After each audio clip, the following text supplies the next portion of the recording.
ప్రతి ఆలోచనకు శక్తి ఉంటుంది. ఎన్నో రకాల అనారోగ్య సమస్యలన్నీ ఆలోచనల యొక్క ప్రతిరూపాలే. పరిమితిని మించిన ఏ ఆలోచనైనా దాని యొక్క ప్రభావం మన యొక్క శారీరక మానసిక ఆరోగ్యంపై ఖచ్చితంగా ఉంటుంది. ఆలోచనల కారణంగానే మనలో భావోద్వేగాలు కలుగుతాయి. ఫలితంగా దేహంలోని రసాయనిక చర్యల అపసవ్యతకు కారణమై ఎన్నో రకాల అనారోగ్యాల పాలవుతోంది మన దేహం. ఇక్కడ ఏం జరుగుతుందంటే, రోగాలకి మూల కారణం తెలియక రకరకాల వైద్యాల వెంట పరుగులు పెడతాం. పోగొట్టుకున్నదొక చోటైతే వెతికేది ఇంకో చోట. ఇక పరిష్కారం ఎక్కడిది? మన శాస్త్రవేత్తలే తేల్చేశారు. మానవుడికి కలిగే ఎన్నో రకాల రోగాలు సైకోసొమాటిక్ డిసీజెస్ అని. ఇక్కడ సరి చేసుకోవలసింది మనస్సులోనే. మానసికంగా వికసించాలి. ఇక్కడ ఒక చిన్న కథ చెప్పుకుందాం.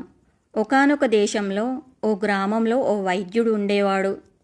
చుట్టుపక్కలున్న అన్ని గ్రామాల నుండి వైద్యం కోసం ఎంతోమంది వచ్చేవారు తన దగ్గరికి.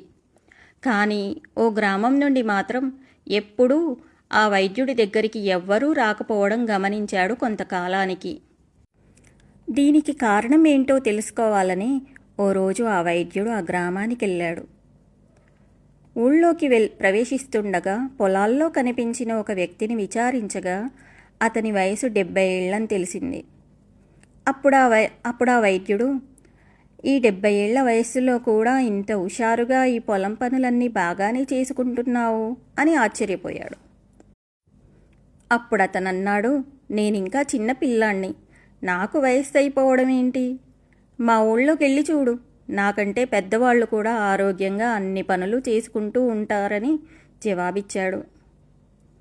ఆ వైద్యుడు ఆశ్చర్యంగా ఆ ఊళ్ళోకి వెళ్ళి ఒక్కొక్కళ్ళ వయసు గురించి ఆరా తీస్తే 100, 120, 130, 150, 200 ఏళ్ల వాళ్ళు కూడా ఇంకా బతికే ఉన్నారు.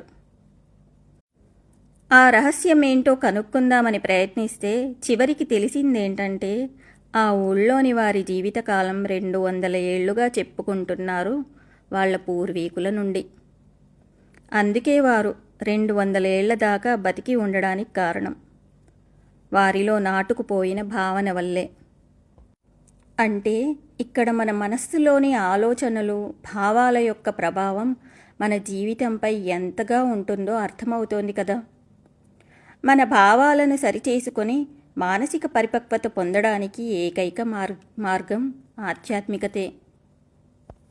రకరకాల ఆలోచనలు, భావోద్వేగాలు, కోపము, ఆవేశము, భయము, ఈర్ష్య, అసూయ, ద్వేషం, పగ, ప్రతీకారం, భయము, ఇటువంటి భావోద్వేగాలతో మన మనసు ఉన్నంతకాలం మన జీవితంపై వాటి యొక్క ప్రభావం ఎంతగానో ఉంటుంది. వీటి నుండి బయటపడనంతకాలం జీవితం అస్తవ్యస్తమే. యద్భావం తద్భవతి అన్నారు భగవద్గీతలో శ్రీకృష్ణుడు. నీ భావమే నీ భవిష్యత్తు అని. ఇక్కడ మారవలసింది మనస్సులోని భావాలే. నీ భావమే నీ జీవిత దిశానిర్దేశం.